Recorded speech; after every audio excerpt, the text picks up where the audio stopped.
هل يستوي الأعمى والبصير أفلا تتفكرون صدق الله العظيم.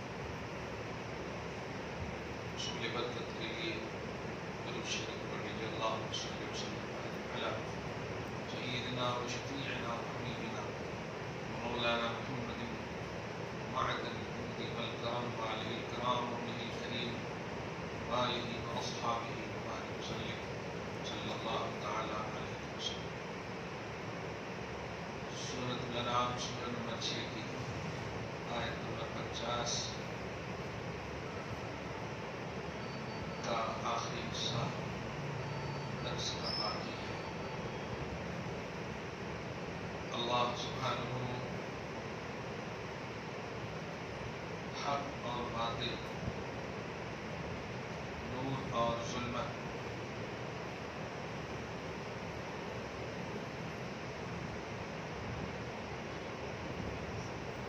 کے حوالے سے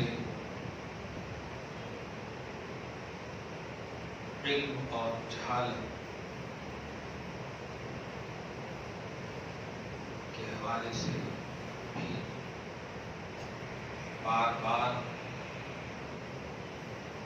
قرآن پاک میں بھی اور زبان رسالت سے بھی امت کو باخبر کیا ہے کہ اندھیرے اور اخیارے برابر نہیں ہو سکتے، روشنی اور تاریکی برابر نہیں ہو سکتی، علم والے اور جہالت والے برابر نہیں ہو سکتے.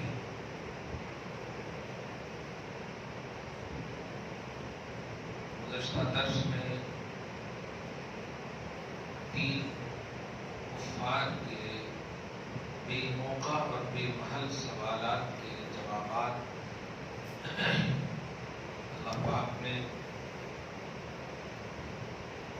نبی کی زبان سے ارشاد فرمائے. حبیب مکرم خزانے بانٹنا، غیب بتانا اور نکاح و شادی وغیرہ کرنا،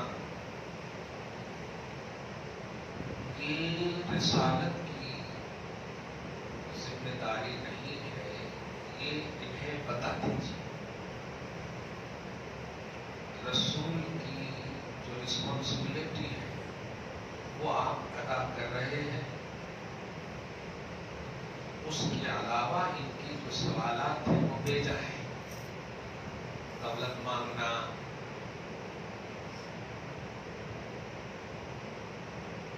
چھپی چھپی باتوں کی خبر دے دینا،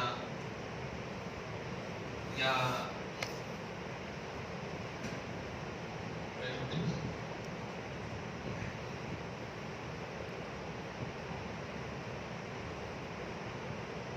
نکاح کیوں کر رہے ہیں اس کا جواب دینا، یہ آپ کی ذمہ داری نہیں.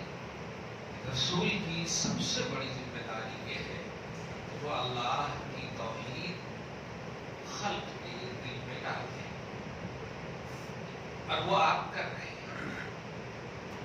اس لیے کفاروں کے سوالات بیجا کی طرف دھیان نہ دیں.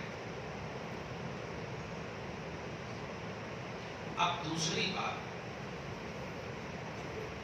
ان سے یہ بات بھی کہہ دیجئے کہ جو آنکھ ملی ہے وہ خالی تمہارے کھانے پینے کو دیکھنے کے لیے نہیں ملی ہے.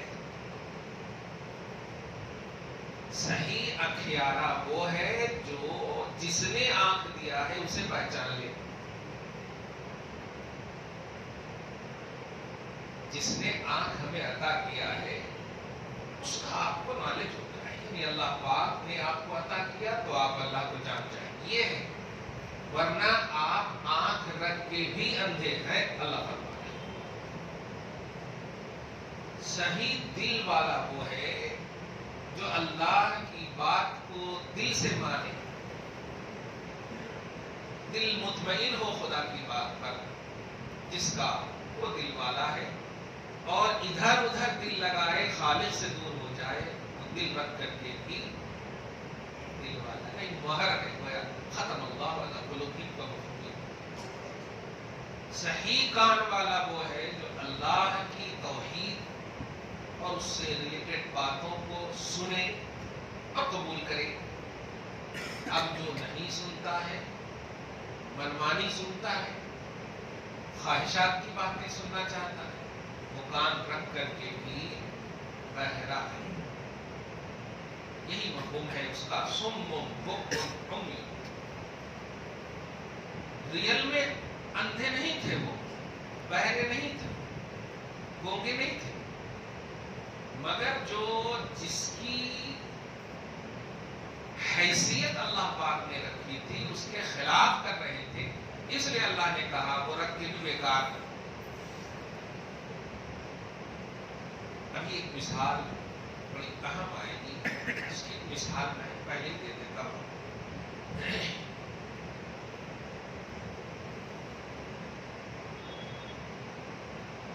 انسان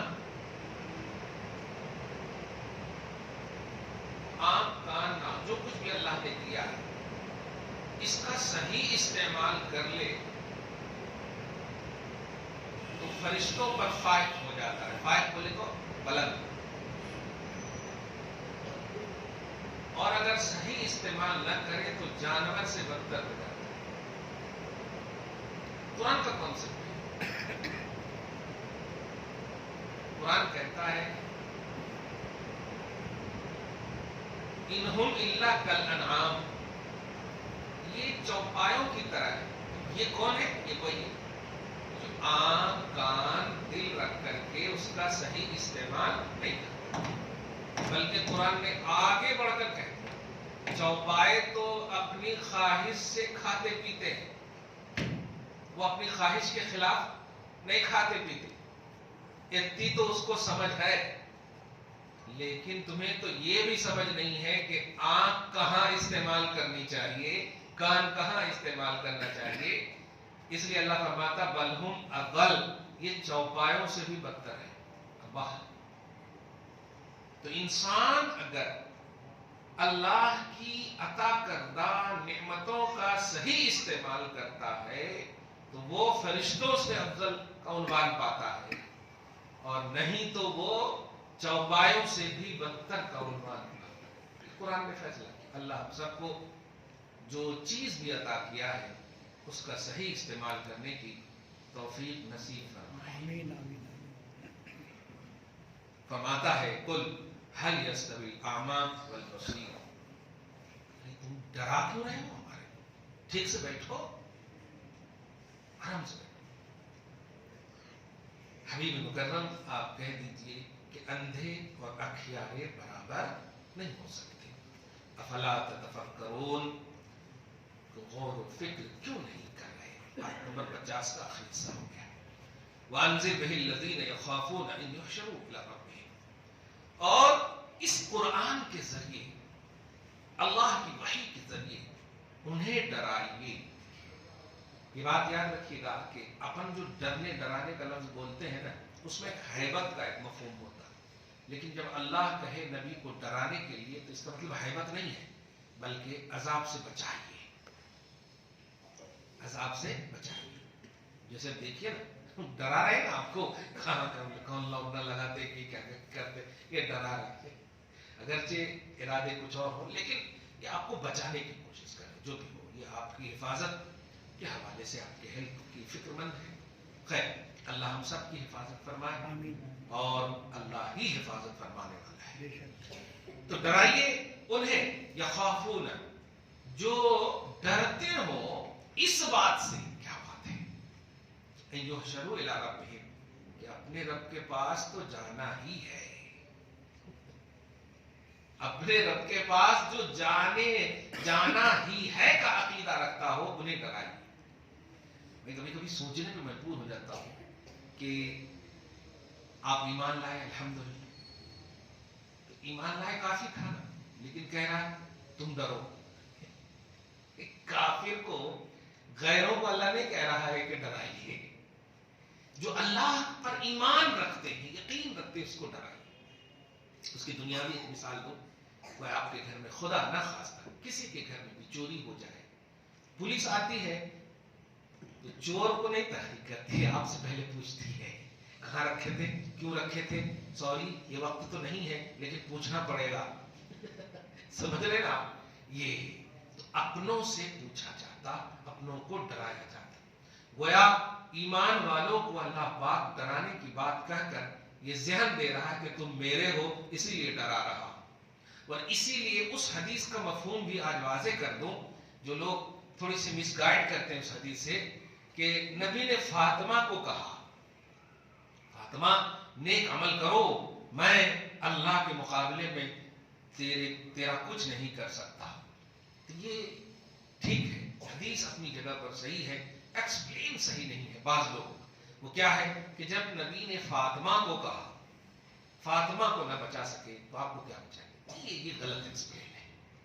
وہاں چونکہ فاطمہ کا اسٹیٹس اتنا اعلیٰ ہے کہ نبی ان کو اگر نہیں کہیں گے تو سوال ہوگا۔ جیسے کہ قرآن پاک میں آپ دیکھے ہوں گے کہ غیروں نے سوال کیا بھی تھا، اپنوں کو دیکھیے، آپ اپنوں کو دیکھیے، تو نبی علیہ الصلوۃ والسلام پر ایک آیت اتری کہ ہاں بالکل انذر عشیرتک الاقربین، اپنے قریب تر رشتہ داروں کو بلائیے اور ان کو ڈرائیے۔ یہ صحیح کہہ رہے ہیں، کیونکہ جو اپنے جب ہر طرح سے آئیڈیل بن جاتے ہیں نا تو وہ خود ایک مشن بنتا ہے۔ آپ کو دیکھ کر آج دیکھیے، آج گھر گھر میں نام کچھ بھی رکھے لیکن ایڈ فاطمہ ہی کرتے ہیں ہماری بیٹیوں کے، اس میں جو بھی نام رکھے لفظ فاطمہ۔ وجہ حضور نے وہ تربیت فرمائی ہے، وہاں مجبوری کا عنوان نہیں ہے کہ حضرت فاطمہ کو حضور نہیں بچا پائیں گے، ویسا نہیں۔ بیٹی تمہارا اعلیٰ اسٹیٹس ہے، تم میرے جگر کی ٹکڑا ہو، اس لیے اس لیول میں کام کرتے رہنا، تمہارا لیول یہ ہے، نیک عمل کرتے رہنا۔ اب یہاں پر مطلب ہرگز نہیں ہے کہ نبی نہیں بچا پائیں گے، یہاں پر یہ عنوان ہی نہیں، بلکہ ایک باپ اپنی بیٹی کی صحیح تربیت فرما رہا ہے۔ آپ کی اولاد بھی اگر پڑھتی رہے نماز تو آپ بھی کہتے ہی رہتے ہیں نا، دیکھو ہمیشہ پڑھتے رہنا اچھا ہے۔ اب بیٹی یہ نہیں بولتی اب تو پڑھ ہی رہی ہوں کہیں کو بول رہے ہو، ایسا نہیں بولتی، کیونکہ وہ بھی جانتی ہے انٹینشن کو کہ یہ ہمیشگی، کنٹینیوٹی، یہ لیول بتا رہا ہے میرا باپ، تو وہ مفہوم ہے۔ اس لیے ایسا مس یوز نہیں کرنا چاہیے حدیث پاک کے الفاظ کو۔ خیر، تو ڈرائیے ان کو جو اس بات کا خوف رکھتے ہوں کہ ہمیں تو اپنے رب کے پاس ہی اٹھنا ہے۔ الحمدللہ اب ہم سب یہ یقین رکھتے ہیں، لہذا اللہ پاک گویا ہمیں کہہ رہا ہے۔ نیز ان کا یہ بھی عقیدہ ہو، دیکھیے یہ بھی عقیدہ ہو کہ لیس لہم من دونہ ولی ولا شفیع، من دونہ اللہ کو چھوڑ کر، یہ جملے پر غور کیجیے گا آپ تو سمجھ میں آئے گا۔ کمپیئر دیکھیے اس سے کیا جاتا ہے جو دونوں کا کم سے کم نیگیٹیوٹی میں یا پوزیٹیوٹی میں ایکوالٹی کا عنوان صحیح ہے۔ جیسے میں آپ کی طرح نہیں ہو سکتا، یہ ٹھیک ہے، آپ انسان ہیں۔ اب اگر کہوں میں موبائل کی طرح نہیں ہو سکتا، یہ کیا ہے؟ یہ کمپیریزن اس میں نہیں ہو، صحیح ہے۔